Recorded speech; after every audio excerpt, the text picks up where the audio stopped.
Hello everybody, it's me, your favorite Giraffe Factory, and we're back playing some more Neo Scavenger. And last time we were looking around for someplace. I know that there's an area around here that we're trying to find to get another scripted event, and in this hex we got that message telling us that there was something nearby. So let's continue and figure out what it is. Yeah? Alright. Let's go here, I guess. Oh, hey, yeah, ooh. Look at that. That's definitely unique. As the source of the distant sounds finally comes into view, you stop in your tracks, unsure whether it's safe to continue. Ahead, you see a titanic warehouse, like one of those distribution centers from before the apocalypse. There's a dull roar of ethanol generators, combined with the occasional rev of unsuppressed exhaust from off-road vehicles. Figures seem to be milling around a low extension on the right, and an occasional ATV arrives or departs without fanfare. You don't think you've been spotted yet, this far out. Although, with all the activity, it is hard to tell. Reconnoiter the warehouse from afar, or use our telescopic eyeballs to do so. I think we'll do that. Peering into the distance, you see a bright sign reading Zomzoms, a place to eat, hanging over a giant garage door. It's fenced off behind tarp and barbed wire. Bright lights, welding arcs, and peculiar shadows can be seen in the fenced area, and more lights from within the warehouse. A semi-trailer attached to one of the loading bays acts as a makeshift gate and pedway into the warehouse. Ragged-looking figures line up alongside the trailer, watched over by armed mercenaries. It looks more like a club than anything else, except for that tarp area. When you see it, a truck on the other side, offloading prisoners or slaves of some sort. Oh, then you see it. There we go. A truck on the other side, offloading prisoners or slaves of some sort. That doesn't bode well, but then again, people come and go freely everywhere else, and are entering voluntarily through the pedway. Huh. Oh, let's go in. Approach the line. While in line, you feel a flutter of anxiety each time the line advances. With each step, you try to catch a glance of what's through the doorway in the trailer, but you still can't tell. Most of the people in line are ragtag looking, wearing mismatched clothes and stinking of sweat. Some confused, others bored. The guards are better groomed by comparison, though you suspect they'd just as soon murder you for your clothes if they weren't being paid. Up a few wooden plank steps, you step inside the semi-trailer, and the hollow sounds of a crowd echo down through the narrow corridor from the warehouse. To your right is a chipboard and mesh booth, where an attendant is collecting fees, weapons, and stamping people before they walk down the trailer into the warehouse. Stock or spectator, the attendant drones, looking disinterestedly past you. Spectator. What you got? Looking behind her, you see ice labs, shoes, and sundry items. It looks like there are definitely some items they'll accept more than others, at least today. Ice labs, shoes, and sundry items. I mean, I'll give you a shoe, I guess. Oh wait, are these my shoes? Damn it. Yeah, those are my shoes. I don't need this anymore, so maybe I can give that up.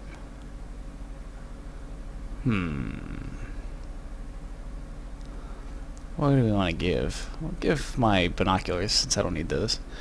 You offer your fee, which she stashes in some metal lockers. Hand, she demands, reaching for a stamp as you present your hand. She applies a symbol and a number, and then nods to another grizzly merc who checks you for weapons. He tosses your confiscated items in a numbered bin and ushers you down the trailer. Inside, it's one part super club, one part gladiator pit. A wall of sound assaults your ears as you cross the threshold. Part human cacophony, part generator exhaust, mostly frenetic industrial music, and the smell of food and smoke. You can't hear it over the noise, but you can feel your stomach rumble at the smell of the sweet barbecue. The cavernous warehouse is dominated by dirt-floored arena with high mesh walls. Spectators ring the pit on three sides, and the fourth reserved for a large garage door leading outside into the tarp-fenced courtyard. Beyond the door, you catch the flash of welding arcs where it appears scrapyard robots are being prepped. And opposite the garage door, the thing you really care about right now, a wide booth with grills spewing sweet and spicy smoke into the rafters above. People clamor to get at it and walk away with their prize smeared over hands and lips alike. Barbecue. Delicious. You wade through dirty patrons, intent on manhandling some ribs or beans and rice, or whatever they've got cooking over there. But who knows how long it's been in Who knows how long you've been in cryo? How long has it been since you had a hot meal? It's not been that long. I guess you're supposed to come here like right after you get out of the cryo-sleep, I assume then. Pressing your way through the final wall of hungry patrons, you get an elbow on the counter and desperately try to make eye contact with one of the servers. A few eternal minutes later, one of the apron-clad food slingers glances at you. You nod like an excited dog. He reaches into a small smoker box and withdraws a loaded skewer, placing it in your hand. Sweet, succulent barbecue. Savoring it at first, you start to grow paranoid that it will be snatched from your hands, and you bear down on it with a renewed fervor, huddling with it against your lips as you absently walk away from the grill. This meat. It's like good, fully developed veal. Not young, but not yet beef. Yeah, very definitely like that, but not like any other meat you've tasted. In fact, so much so that you think no person with a palate of ordinary normal sensitiveness could distinguish it from veal. It is mild, good meat, with no other sharply defined or highly characteristic tastes, such as, for instance, goat, high game, and pork have. The steak is slightly tougher than prime veal, and a little stringy, but not too tough or stringy to be not too tough or stringy to be agreeably edible. The roast is tender, and in color, texture, and smell, as well as taste, strengthens your certainty that of all the meats you habitually know, veal is the one meat to which this meat is accurately comparable. That doesn't sound good. Just then, an announcer pipes up, but with that same oscillating voice every strip club DJ seems to have. He starts hyping up the crowd. "Can you count, suckers?" he shouts. Patrons start yelling back, "I said, can you count, suckers?" On cue, a testosterone-fueled wave of shouts comes from the floor. "Raise those numbers!" he calls with expectation, and everybody raises their fists in unison. The music changes, lights switch to UV, and numbers appear on all the stamped hands. Your heart starts to race as you realize what's happening. Looking around, everyone has a stamp, most like yours. They all have numbers, but it's clear now what the symbols are. Patrons like you have silhouettes of vultures next to their numbers. Those unlucky few who don't have lambs. The announcer calls a number, a low number. Feeling somewhat relieved, you raise your hand above your head. Patrons around you look up at a moment and then continue scanning the crowd. A scream of protest erupts from the far side of the arena. Everyone nearby looks across, where commotion is starting. A man is hoisted into the air like a crowd surfer at a concert, and is propelled to the arena gate. Patrons claw at the remainder of the barbecue from his flailing hands, fighting over it like dogs. Guards wrangle the struggling man, who's then tossed into the dirt floor arena, and the gate sealed behind him. The winner is a filthy, weak, confused-looking human. As he clambers to his feet, a clanking and squeaking sound crescendos from the opposite side of the arena. Cheers start erupting throughout the warehouse as the source of the noise into the arena. Wait, what the hell? I can't read today. Or ever, I guess. As the source of the noise rolls into the arena through the garage door. The bot is little more than a heavy-treaded ring of barbed spikes. A haphazardly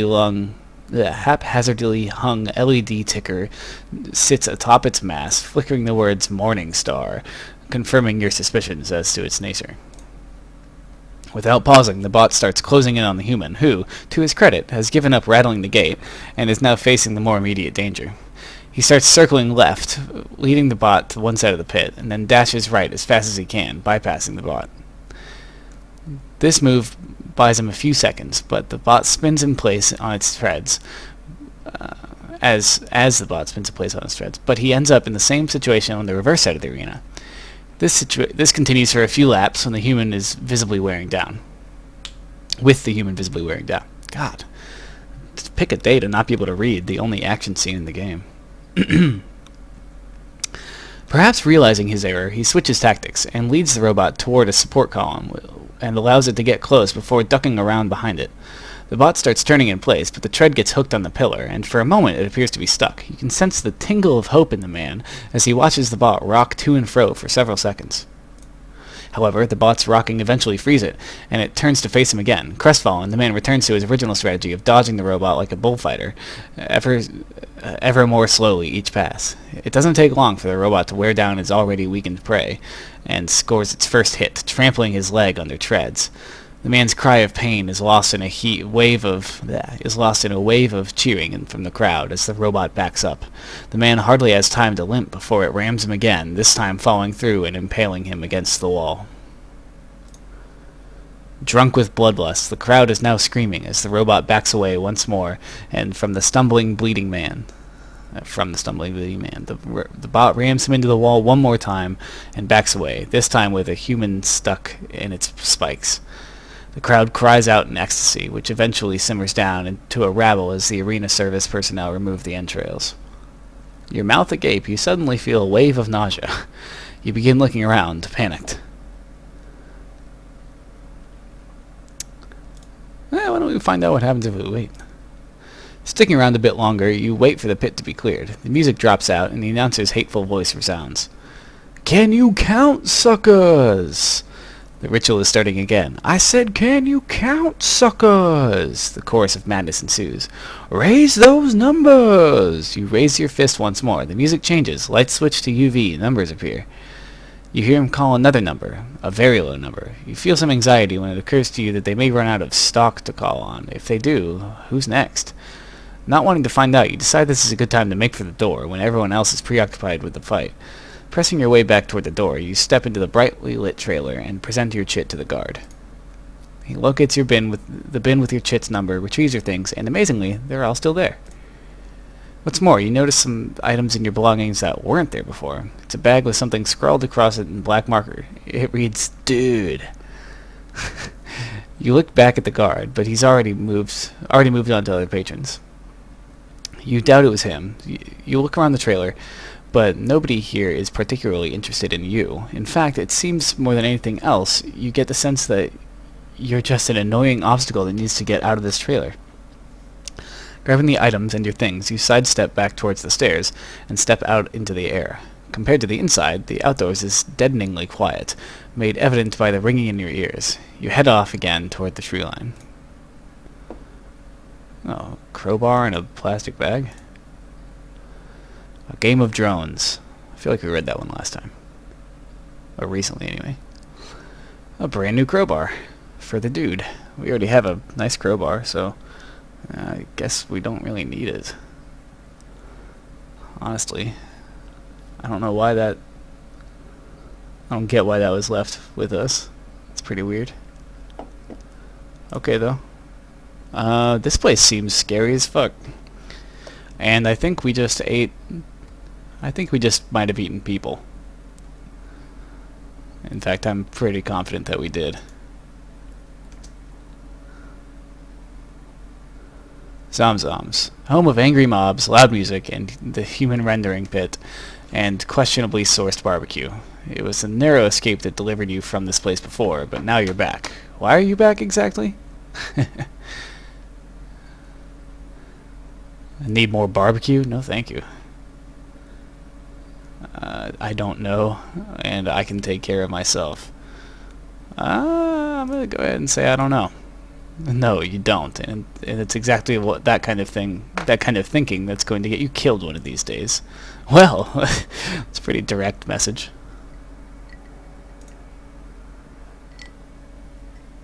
Okay, cool. So let's move on. I know of another area as well that we can go visit to see if there's anything good there. Wow, we got some good pills in this place. We don't need that though. I'll take some Zolpidem. Heck yes. We are a walking pharmacy up in here. Alright, we're gonna empty this one out, and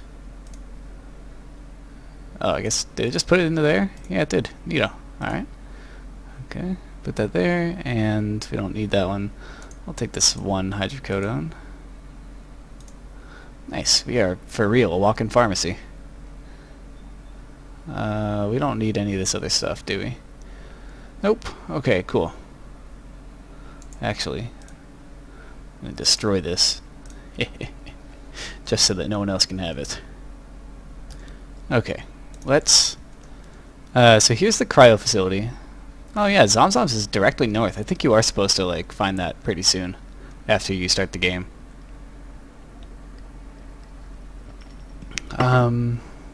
Yeah, so let's... I want to look... I know there's something over here somewhere that we can go look at. We might go try to sleep in the thing. In the cryo facility. See if there's anything good in these spots. Nearby here. There might be like a... Might be a cart we can use or something. Not there. That would have been a nice find at the very beginning. Okay, back to the scavenging, please. Nope. There we go. Get this one. And lighting. Bam. Look at that. Just fill up those green bars. Alright, let's go. Let's try to sleep in the facility, because there's no point in trying to do it out here. We can scavenge for food.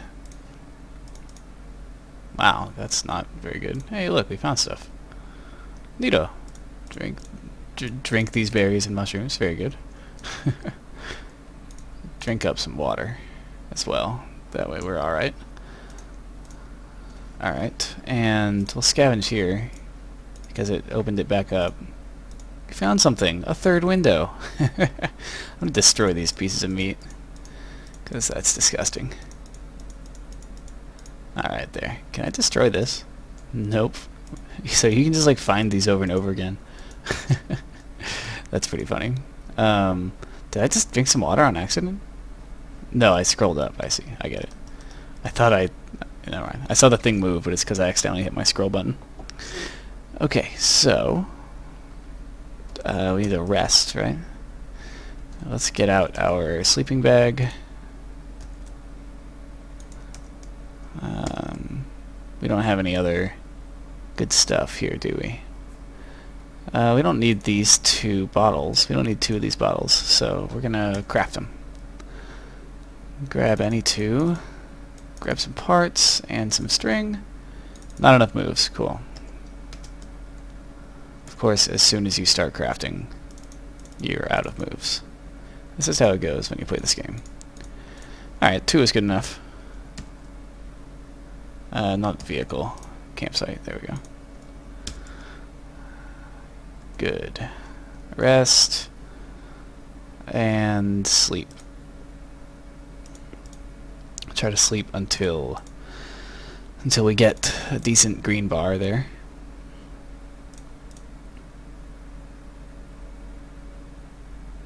That's not bad, but we could get better. Let's take some Zolpidem. Haven't really used too much of that. So yeah, rest. That's what I'm talking about. Yeah, that's good. That was a good sleep.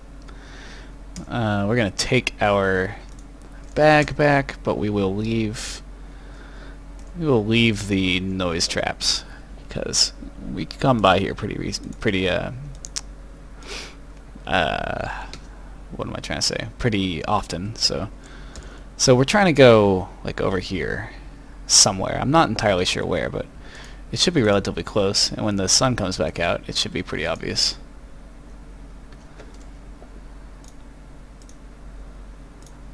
We can just get a couple of these places, like a locked storage shed. Brand new backpack? Oh yeah, we might use this. Ooh, bullets. I'll take it. A rifle shoulder strap. New backpack's pretty good. I'm down with that. Here, we'll do this. I'll just empty it out. And then we'll do this. Hey. There. And we'll arrange those things sometime. Do we want to carry this around and put our first aid kit in it? For like extra storage? We'll do this until we like know that we don't need it. Because it's not heavy. So we'll just do that. Alright, so let me rearrange these real quick. Get this junk all in its right place. That's good there. Yeah, that's okay. There. Got one long space and some tall space. And we can rearrange these if they need to be moved. So, that's alright. Bam. Okie dokie. Take some clean rags, why not? And good. That's it. That's all we really need to do here. And we just need it to be daytime. Player's thirsty. How convenient. We have anti-thirst inducing waters. Hello, yes, this is it. This must be the place. Okay, forest. Hi. Let's go. You happen across a dense, tangled thicket of forest, where even sunlight treads warily. The vegetation is darker, heavier, almost reptilian in form and nature.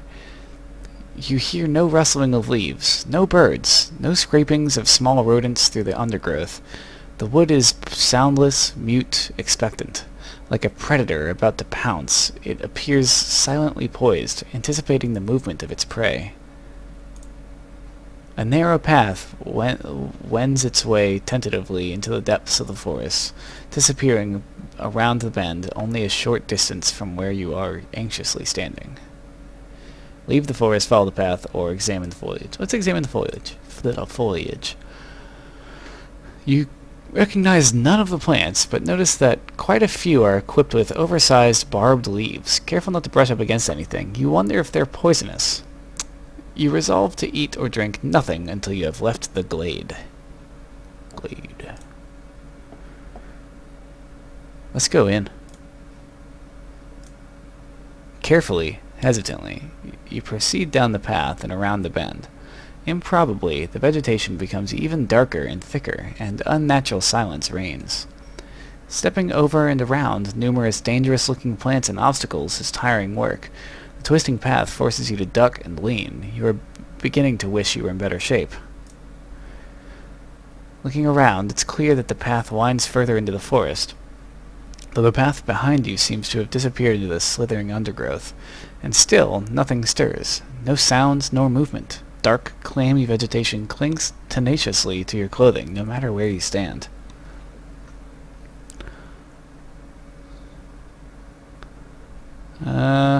Let's sneak down the path. Normally you'd be skirting the path from the safe cover of the wood. However, the foliage looks less than trustworthy here. You decide to compromise that tactic, and instead use the blind curves and mounds of the path to minimize your exposure.